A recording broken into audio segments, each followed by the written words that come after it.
여러분 교회 다니는 게 자랑스러우신가요? 어떠세요? 네. 그리스도인인 것이 좀 떳떳하신가요? 어떠신가요? 만약에 그렇다면 언제 좀 자랑스럽고 언제 좀 떳떳하신가요? 아마 뭐 이런 거 아닐까요? 기도 중에 집을 사라 이런 하나님의 음성을 듣고 집을 샀더니 두 배가 되고 세 배가 될 때, 아, 참 자랑스러움이 느껴질 수 있겠죠.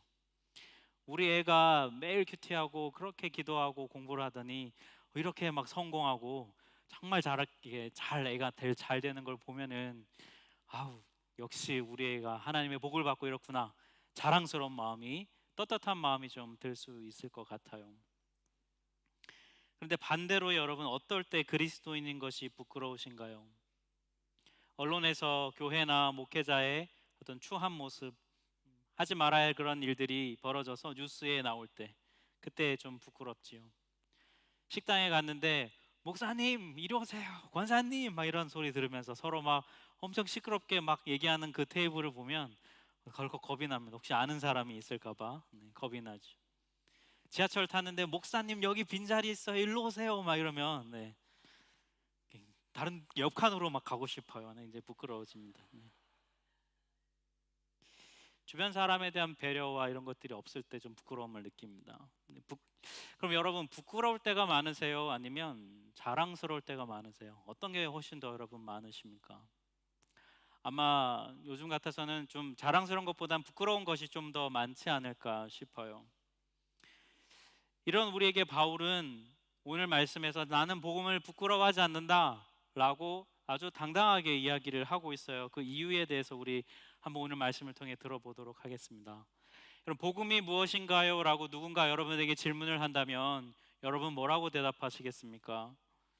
대부분 아마 이렇게 대답할 거예요. 예수님이 나의 죄를 위해 십자가에서 죽으셔서 내 죄가 용서받고 구원받고 천국 간다, 이게 복음이야, 이렇게 아마 대부분은 설명하실 것 같아요. 복음을 이렇게 이해하는 것을 가리켜서 조금 어려운 표현으로 하면 십자가 속죄 복음, 이렇게 표현을 해요. 복음을 십자가 속죄 관점으로 이해하는 건데요, 복음을 십자가 속죄로만 이해하게 되면 좀 문제가 한 가지 있어요. 뭐냐면 복음을 내면화한다, 혹은 복음을 개인화하게 되는 문제가 좀 생겨요. 무슨 말이냐면요, 복음을 나의 죄 문제를 해결해주고 나를 천국 가게 해주고 나를 구원하게 하는 것으로 이해를 한다는 거예요. 나만을 위한 것으로 오해를 하게 된다는 것이죠. 한마디로 십자가 속죄 복음은 복음을 자기중심적으로 이해하도록 우리를 만들어 갈 수 있다는 거예요. 오해하시지 않았으면 하는데, 십자가 속죄 복음이 틀렸다는 말이 아니라 복음을 너무 한 부분만 부각하고 강조할 경우에 문제가 생길 수 있다는 거예요. 교회가 십자가 속죄로만 복음을 강조할 때 나타나는 대표적인 문제가 있는데, 그건 바로 이분법적으로 신앙생활을 하게 된다는 겁니다. 나는 교회를 다니고 예수를 믿으니까 구원을 받아서 나는 문제가 없어. 그런데 너는 교회를 안 다니고, 그러니까 너는 이 세상에서 문제가 심각해 라고 말하는 것이죠.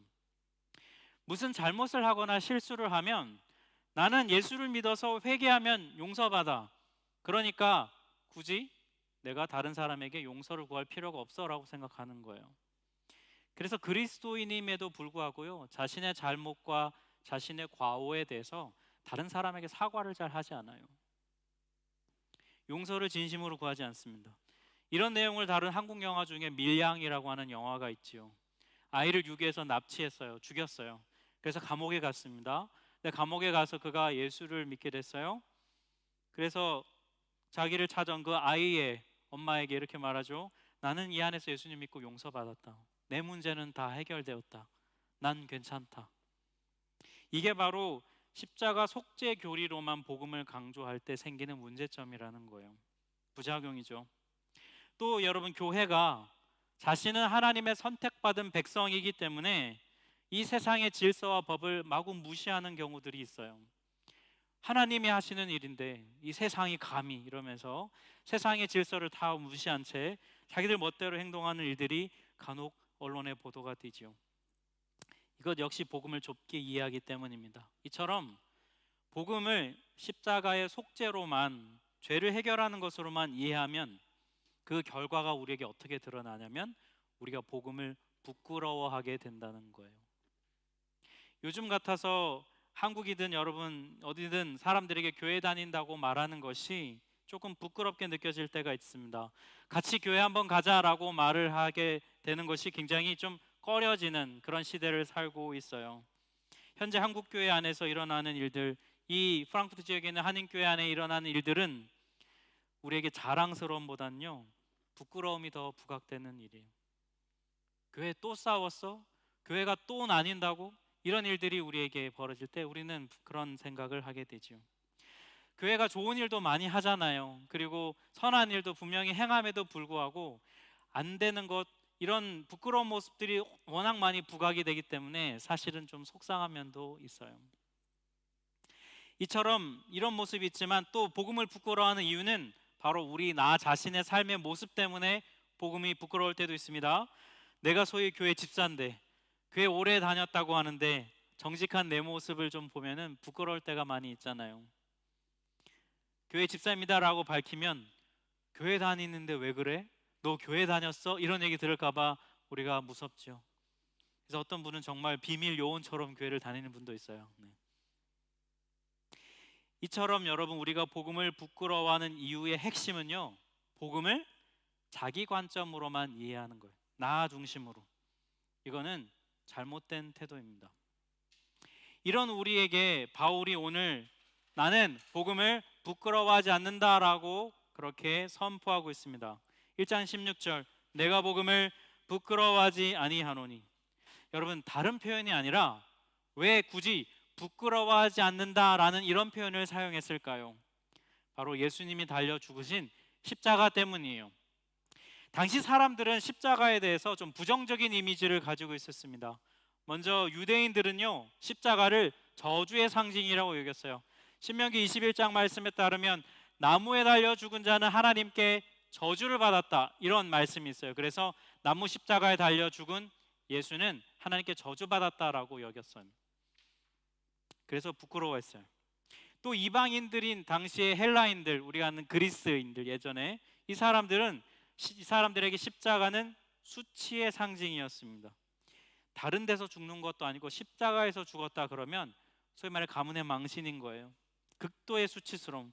마치 오늘날로 얘기하면 수많은 사람들이 보는 앞에서 발가벗겨진 채 알몸이 되어서 내 모든 죄가 다 이렇게 드러나고 그리고 죽임을 당하는 것 같은 그런 죽음이 바로 당시의 십자가의 죽음이었어요. 이러니까 유대인이든 헬라인이든 십자가는 부끄러운 거예요. 십자가는 자랑스러운 것이 아닌 것. 그런데 바울은 아니야, 그렇지 않아. 너네에게는 그런지 모르겠지만 나한테는 이 십자가는, 복음은 부끄러운 것이 아니야 라고 바울은 말하고 있어요. 이유가 뭘까요? 오늘 보면 16절에 그 이유가 나와 있는데요, 같이 한번 한 목소리를 읽겠습니다. 내가 복음을 부끄러워하지 아니하노니 이 복음은 모든 믿는 자에게 구원을 주시는 하나님의 능력이 됨이라. 네, 복음이 부끄럽지 않은 이유는 복음이 능력이기 때문이라는 거예요. 다른 표현도 아니고 복음을 능력이라고 표현하는 것에 우리가 좀 주목해 볼 필요가 있어요. 다르게 표현할 수도 있습니다. 복음은 사랑이기 때문입니다. 혹은 복음이 진리이기 때문입니다. 이렇게 말할 수도 있는데 바울은 복음을 능력이라고 말하고 있어요. 왜 이렇게 말할까? 능력이야말로 복음을, 진짜 복음과 가짜 복음을 구별하게 하는 기준이 되기 때문이에요. 능력, 즉 힘이 있는가 없는가를 보면 아, 저거는 가짜 복음이구나, 아, 저건 진짜 복음이구나 라고 알 수 있다는 거예요. 자, 이 힘은 무슨 힘일까? 바로 구원하게 하는 힘을 말해요. 이 부분을 좀 이해하려면 바울이 쓴 다른 서신서인 갈라디아서와 고린도전서를 좀 참고를 할 필요가 있습니다. 바울은 갈라디아서와 고린도전서에서 가짜 복음이 무엇인지를 우리에게 말해주고 있어요. 갈라디아 5장에 보면 바울이 말하는 가짜 복음으로 율법이 등장합니다. 갈라디아 5장 6절을 같이 한번 읽겠습니다. 그리스도 예수 안에서는 할례나 무할례나 효력이 없으되, 할례는 남성의 생식기 표피를 자르는 행위인데 이건 유대교에서 율법을 지킨다는 것을 상징적으로 표현하는 거예요. 할례를 받은 사람은 나는 율법을 지키는 사람입니다 라는 증거예요. 그런데 이거는요, 효력이 없다는 거예요. 힘이 없다는 것입니다. 능력이 없다는 거예요. 바울은 율법은 우리를 구원할 힘이 없다라고 말하고 있어요. 이 율법을 오늘날로 굳이 표현하면 종교 행위라고 말할 수 있을 것 같아요. 우리가 행하는 종교 행위들 있잖아요. 여러분, 이 자리에 이렇게 주일날 나오는 이 예배, 또 여러분 열심히 성경을 읽으시는 것들, 그리고 헌신하고 봉사하는 이 모든 것들 있잖아요. 나는 성경을 읽기 때문에 나는 구원받았어 라고 생각한다면 착각이라는 거예요. 내가 이 자리에 앉아있기 때문에 나는 구원받았어 라고 생각하면 아니라는 거예요. 예배하는 그 자체, 성경 읽는 그 자체는 구원을 할 힘이 없어요. 중요한 것은 뭡니까? 그런 종교 행위들은 우리 안에 구원받았다는 증거로 드러나는 것이지 그 자체를 했기 때문에 구원받는 것은 아니라고 말씀을 하는 것이죠. 그건 종교 행위예요. 또 고린도전서 4장을 보면요, 바울은 이 세상의 지혜도 가짜 복음이라고 말해요. 고린도전서 4장 20절을 우리 같이 읽겠습니다. 하나님의 나라는 말에 있지 아니하고 오직 능력에 있다. 여기서 말은 그리스 철학의 논리, 이 세상의 지혜를 상징적으로 표현한 거예요. 여러분, 이 세상의 지혜를 추구하고 세상의 지혜를 가지면 구원을 얻는다, 이렇게 그리스 철학자들은 생각했어요. 그리고 그 생각을 논리적으로 표현하고 말하는 것, 그것을 가르치는 학문이 있는데 그게 바로 수사학, 영어로는 레토릭이라고 하는 학문이에요. 그래서 여기서 말하는 말은 바로 세상 지혜를 대표하는 말이에요. 바울이 보니까 이 세상 지혜 너희도 틀려 먹었다는 거예요. 너희가 가진 이 세상 지혜 아주 고귀하고 수준 높은 것 같지만 거기에는 힘이 없다는 것입니다. 이 세상 지혜는 오늘날로 굳이 표현하면 처세술이나 혹은 어떤 세상 지식을 말할 거예요. 이런 상황에서는 이렇게 해야 해, 혹은 이렇게 세상을 살아야 네가 성공할 수 있어 라고 우리에게 가르쳐주는 가르침이나 조언을 말합니다. 이게 효과가 없는 건 아니에요. 반짝반짝 빛을 발할 때가 분명히 있습니다. 하지만 그럼에도 불구하고 이거는 힘이 없어요. 왜 힘이 없다고 말하냐면요, 이 세상 처세술과 이 세상 지식은 여러분 뭘 추구하는 거예요? 이 세상에서의 성공과 행복, 그죠? 그런데 이 세상에서의 성공과 행복은 구원이 아니기 때문이에요. 여러분 잘 생각해 보십시오. 이 세상의 지식과 처세술을 잔뜩 가진 사람, 그 사람은 그걸 왜 가지려고 하겠습니까? 이 땅에서 고생하지 않으려고, 편안하게 살으려고, 남들보다 좀 잘 살려고. 그런데요, 여러분, 우리가 이 땅을 살면서 슬픔을 경험하고 고통을 경험합니다. 그런데 그 이유가 이 세상 처세술을 몰라서 그런 게 아니에요. 방법을 배우고 알아도 이 세상에서 고통과 아픔을 경험할 수밖에 없어요. 그래서 바울은 이 세상 지혜는 구원할 힘이 없다고 말하는 거예요. 그거 안다고 해서 네가 이 땅에서 편안하게 사는 거, 그게 구원이 아니기 때문에. 바울이 자신 있게, 그래서 율법도 아니고 세상 지혜도 아니고, 이렇게 16절에 한 번 더 얘기합니다. 우리 같이 한 번 더 합독하겠습니다. 이 복음은 모든 믿는 자에게 구원을 주시는 하나님의 능력이 됨이라. 복음이 진짜 힘이라는 거예요. 복음만이 우리를 구원할 수 있는 진짜 힘을 갖고 있다는 거예요. 그 이유가 뭐냐면 복음만이 우리의 죄를 해결할 수 있기 때문이라는 거예요. 우리의 삶의, 이 땅에서 세상의 삶의 고통의 시작은 죄에 있어요. 이 죄에서 벗어나게 하는 것이 구원이지요. 그게 바로 구원하는 힘을 갖고 있는 거예요. 그런데 바울이 보기에는 세상 지혜도 그게 없고 율법도 그게 없다는 거예요. 종교 행위에 있는 게 아니라 오직 복음 안에 그 능력이 있다는 거예요. 사랑하는 성도 여러분, 여러분도 이 바울과 같은 이 고백을 여러분도 진심으로 하십니까? 어떠신가요? 복음이 진짜 능력 있다는 걸 여러분도 정말 마음으로 믿으시나요? 저는 이 부분에 대해서 이번 주 중에 지난 주 중에 좀 깊이 생각을 해보게 되는 계기가 있었어요. 성도인 중 한 분과 대화하는데 그분에게 좀 큰 질병이 있을 것 같다는 소식을 듣게 됐습니다. 그 이야기를 듣는데 제 마음이 굉장히 안 좋았어요. 왜 이렇게 아파야 할까? 네, 왜 이렇게 질병으로 저분이 고통을 받아야 될까? 그런 생각이 들었어요. 그러면서 순간 제 마음이 이런 게 들었어요. 내가 신유의 은사라도 빨리 받아야지. 뭐 이런 마음이 들어요. 병 고침의 은사. 네. 저한테는 지금 그런 능력이 없거든요, 여러분. 네. 근데 제가 이거 받으면 아마 여러분 여기 앉아있지 못하실 거예요. 사람이 너무 많이 와가지고. 네. 제가 할 수 있는 게 이거밖에 없는 거예요. 기도할게요. 기도하겠습니다. 근데 이 말을 하는데요, 제 마음에 너무 막 짜증이 났어요. 왜냐하면 너무 무능해서, 너무 무능한 것 같아서. 할 수 있는 말이 기도하겠습니다 이 말 말고는 할 수 있는 게 없기 때문에. 그러던 중에 지난 수요일 날 저녁에 가을 저녁 집회 첫날인데, 제가 좀 뭐 그날 따라 왠지 저 앞자리 혼자 앉아가지고 저 뒤도 안 돌아봐. 그날 누가 왔는지도 몰라요 저는. 네. 왜냐하면 대표 목사면 보통 또 그래 성도 누가 왔는지 뒤는 한번 또 돌아봐야 되잖아요. 이렇게 누가 왔는지 아는 눈도장 찍고 막 해야 되는데, 그날은 그냥 나 혼자 은혜 받아야겠다는 마음으로 저 앞에 앉아가지고 저 혼자 막 기도하고 했어요. 근데 그날 기도하는데 제 마음에 이 말씀이 확 박혔어요. 요한복음 15장 5절 말씀이에요. 여기 같이 한번 읽겠습니다. 나를 떠나서는 너희가 아무것도 할 수 없음이라. 이 말씀이 제 마음에 확 박혔어요. 예수님 없이는 제가 아무것도 못한대요. 네. 할 수 있는 게 없어요. nothing, 아무것도 못한다는 거예요. 그러니까 예수님이 없으면 나는 철저하게 무능력한 존재라는 것입니다. 근데 이 말씀을 듣고 되게 기분이 안 좋았어요. 네. 여러분 아무것도 할 수 없대잖아요. 네. 여러분은 이 말씀이 기분 좋으세요? 네. 예수님 없으면 아무것도 못한대요. 안 그래도 월요일 날 그것 때문에 기도하겠습니다 이것 때문에 그런데 이 말씀 드리기 더 마음이 막 불편하고 힘들었어요. 그런데 기도를 하는데 성령님께서 이런 마음을 저한테 주셨어요. 너 무력한 것 때문에, 너 무능한 것 때문에 짜증나냐? 네가 무능하다고 느껴야 비로소 복음이 너에게 능력이 된다.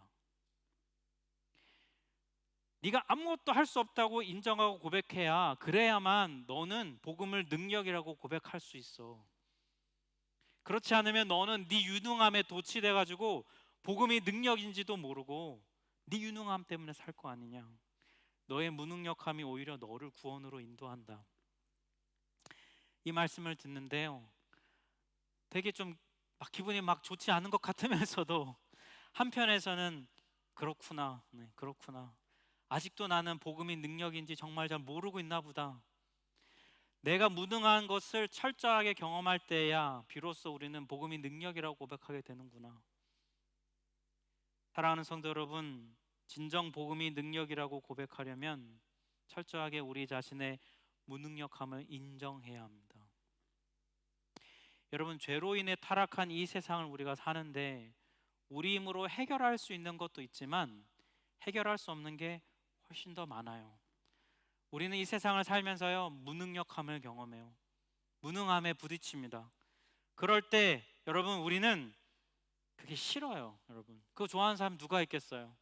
그래서 그 무능함이 싫어서 어떻게든 능력을 가지려고 합니다.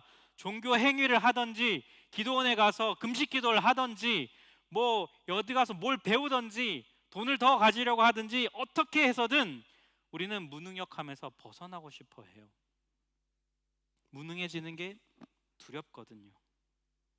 그런데 오히려 성경은 너가 무능해진 그 자리, 그게 오히려 네가 살 수 있는 방법이라는 거예요. 너의 무능함을 철저히 느끼고 경험하는 그 순간이 오히려 복음만이 능력이라고 고백하는 자리가 된다는 것입니다. 사랑하는 성도 여러분, 이 세상을 살며 무능함을 마주 대할 때 오히려 복음만이 능력이라고 고백하는 여러분 되시기를 축복합니다. 그러면 여러분, 이 나를 구원하게 하는 유일한 힘인 이 복음을 어떻게 하면 내 걸로 만들 수 있을까요? 그건 바로 믿음이에요.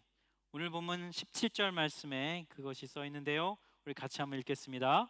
복음에는 하나님의 의가 나타나서 믿음으로 믿음에 이르게 하나니 오직 의는, 이 구절을 좀 잘 이해하려면 하나님의 의와 믿음으로 믿음에 이르게 한다, 요 구를 좀 이해해야 하는데요. 우선 하나님의 의는 하나님의 성품을 말해요. 우리와 달리 하나님은 죄가 없으십니다. 거룩하시고 흠이 없으신 분이에요. 그걸 가리켜 하나님의 의라고 얘기를 해요. 죄인인 우리는 아무리 노력하고 애를 써도 의로워질 수 없다라고 성경은 말하고 있습니다. 그런데 우리가 의로워질 수 있는 딱 한 가지 방법이 있는데, 그것은 하나님으로부터 그 하나님의 의로움을 받는 것. 이거 말고는 우리가 의로워질 수 있는 방법이 없다는 거예요. 그러면 우리가 어떻게 하나님의 의로움을 받을 수 있는가? 그 방법은 오직 믿음밖에 없다는 것입니다. 여기 믿음으로 믿음에 이르게 한다, 헬라어 원문을 보면요, 이르게 하나니 이 표현이 없어요. 이건 번역하면서 생긴 표현이에요.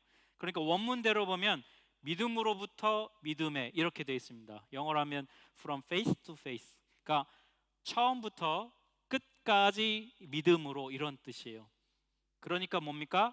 여기서 나온 표현이 오직 믿음으로라는 표현인 거예요. 다 완전히 믿음으로. 우리가 구원받는 방법은 오직 믿음밖에 없다는 거예요. 제가 방금 설명드린 이 설명이 이 구절을 좀 전통적으로 이해하는 방식이에요.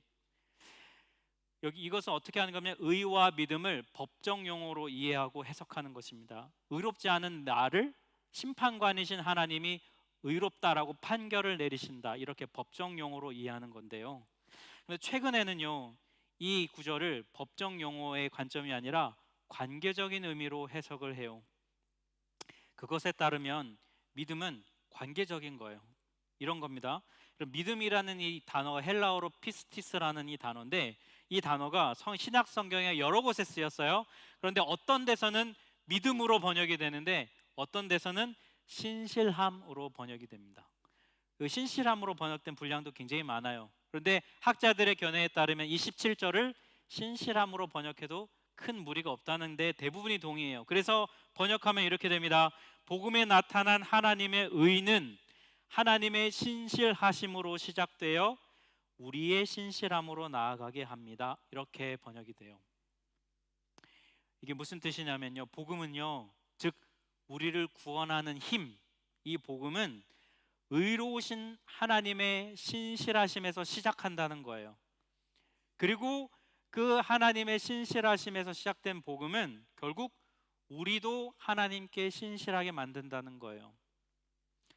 이해가 안 되시죠? 네, 좀 더 풀어서 설명을 드릴게요.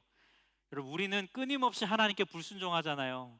여러분, 매주 예배 때 나올 때마다, 매주 사제 선언할 때마다 참여합시다 그러면 매주 여러분 비슷한 거 회개하시죠? 네, 제가 여러분 속은 잘 모르지만 아마 비슷한 거 회개하실 거예요. 하나님, 제가 또 그랬네요. 그러면서 아마 비슷한 회개 기도를 또 할 겁니다. 다시는 안 하겠습니다 해놓고 금세 약속 우리는 어기잖아요. 하나님만 사랑하겠습니다 해놓고 우리는 금방 우린 배신자예요. 여러분, 배신자. 우리는 그런 존재거든요. 그런데 그런 우리와 달리 하나님은 우리를 끊임없이 변함없이 사랑해 주세요. 우리의 끊임없는 불신종과 배신에도 불구하고 하나님은 우리를 향한 사랑을 포기하지 않으신다는 거예요. 이처럼 하나님은 어떻습니까? 우리와의 관계에서 하나님은 신실하세요. 늘 변함없이 우리를 사랑해 주신다는 거예요. 그러면 하나님이 우리를 이렇게 신실하게 사랑해 주시니 그런 거에 대한 우리는 어떻게 반응해야 하냐면 우리도 그 하나님께 신실해야 마땅하다는 거예요. 하나님의 신실하심이요, 우리의 마음에 감동을 줍니다. 그래서 우리의 행동과 삶을 변화시켜요. 그래서 우리로 하여금 하나님께 신실하도록 만들어가는 거예요. 그래서 하나님과 우리가 서로 신실한 관계가 되는 것을 가리켜 성경은 의로움이라고 표현합니다. 이 부분은 로마서 후반부에 좀 더 설명을 드릴게요. 아무튼 오늘 말씀에서 얘기하는 건 이거예요. 복음은 결국 우리를 하나님께 신실하도록 만드는 힘을 갖고 있다는 거예요. 복음은 끊임없이 계속해서 우리에게 말해줍니다. 하나님이 얼마나 우리에게 신실한 사랑을 베풀어 주시는가. 그걸 계속 말해주고 우리를 경험하게 해줘요. 여러분, 우리 예배 순서 중에 참회의 침묵 시간 있잖아요. 앞부분에. 여러분, 늦게 오시는 분들은 잘 모를 거예요. 찬양 시간에 오면 참회 안 하고 바로 찬양해서 모르시는데, 일찍 오셔야 참회를 합니다. 여러분, 예배 중에 제 시간에 오십시오. 참회 침묵하는데 그때마다 제가 용서의 말씀을 선포합니다. 사죄의 말씀을 선포해요. 그런데 매달마다 여러분 제가 사죄의 말씀을 바꿔요. 혹시 알고 계셨어요? 네, 모르면 말고. 네, 매달마다 사죄의 말씀을 바꾸는데요. 그런데 제가 지난 8월부터 9월 달까지 안 바꾸고 9월 달 들어 안 바꿨어요. 혹시 아셨어요? 네, 모르면 말고. 네, 제가 안 바꾸 매달 바꾸는데 이번 달에 안 바꿨어요. 왜 안 바꿨을까요? 이 시편 103편 10절 12절 말씀이 저에게 너무 감동이 됐기 때문이에요. 네, 여러분 어떤지 모르겠지만 저한테 너무 감동이 돼서 이 시편 103편 10절 11절 맨날 저만 읽었으니까 오늘은 같이 한번 한 목소리 읽겠습니다. 우리의 죄를 따라 우리를 처벌하지는 아니하시며 우리의 죄악을 따라 우리에게 그대로 갚지는 아니하셨으니 이는 하늘의 땅에서 높음 같이 그를 경외하는 자에게 그의 인자하심이 크심이로다. 네. 참회의 침묵 시간 때마다 지난 한 주간 삶을 돌아봐요. 어떻게 살았나? 야, 이번 주에 또 이랬네. 내가 안 그런다고 해놓고 또 그랬네. 목회자로서 너무 부끄러운 제 자신의 모습을 봐요. 그 괴로운 마음으로 참회를 합니다. 그런데 이 말씀을 끝에 선포할 때에 제 마음에 감동이 있어요. 뭉클함이 있습니다. 하나님이 이런 나를 품어주시는구나. 하나님은 내가 이 모양인데도 또 똑같은 죄를 또 저질렀는데도 또 여전히 나에게 신실하게 나를 사랑하시고 용납해 주시는구나. 다음 주에 똑같이 또 이 죄를 저지를 수도 있는데 분명히 거의 99% 그럴 텐데 그걸 아시면서도 또 나를 용서하시는구나. 여러분, 이 하나님의 신실하심을 마주 대하면요, 우리의 마음에 감동이 일어납니다. 그 감동은 우리를 무엇으로 인도할까요? 나도 하나님께 신실해지고 싶은 열망을 불러일으켜요. 비록 잘 안 되지요. 하지만 그럼에도 나 역시도 하나님께 순종하고 하나님께 사랑을 드리고 싶은 그 마음을 복음은 내 안에 불러일으켜요. 하나님의 신실하신 사랑에 배은망덕하고 싶지 않은 마음이 내 안에 일어난다는 거예요. 이게 바로 여러분 복음이 가진 힘이에요. 사랑하는 여러분, 이 하나님의 신실하심을 맛보시기를 바랍니다. 여러분, 하나님의 신실하심을 묵상해 보세요. 실패를 거듭하고 넘어져서 나도 나 자신이 되게 싫을 때가 있지요. 한심스럽다고 느낄 때가 있습니다. 근데 그럴 때 그 모습 그대로 이 말씀 앞에 한번 서보세요. 집에서 여러분 이 말씀 펴놓고 그 망가진 모습에서 이 말씀을 한번 선포해 보세요. 하나님이 나를 어떻게 대해 주시는가? 하나님은 우리를 버리지 않으십니다. 십자가에서 아들을 죽게 할 만큼 하나님은 우리에게 신실한 사랑을 베풀어 주세요. 우리는 망가져도 하나님은 신실하세요. 그러니 사랑하는 성도 여러분, 우리도 하나님께 신실합시다. 네. 하나님의 신실하신 사랑에 반응해서 그 은혜에 배은망덕한 자가 되지 맙시다. 은혜 받은 자답게, 하나님의 신실한 사랑을 받는 자답게 살아가는 우리가 되기를 바라요. 오늘 말씀은 복음이 부끄럽지 않은 바울의 고백. 왜냐하면 복음이 능력이기 때문에. 우리의 망가진 모습에도 불구하고 신실한 사랑을 베풀어 주시기 때문에 복음이 부끄럽지 않은 거예요. 복음은 나 자신을 위한 것이 아니라 바로 예수 그리스도에 대한 것입니다. 그분이 나를 위해 무엇을 하셨는가? 하나님이 우리에게 무엇을 베푸셨는가? 하나님이 나를 어떻게 대하시는가? 이게 여러분 복음이에요. 그렇기 때문에 복음은 자랑스러운 것입니다. 복음은 우리에게 누구에게나 소개할 수 있는 우리의 기쁨이 되는 것입니다. 오늘 바울의 이 고백이 여러분의 고백이 되시기를 주님의 이름으로 축복합니다. 같이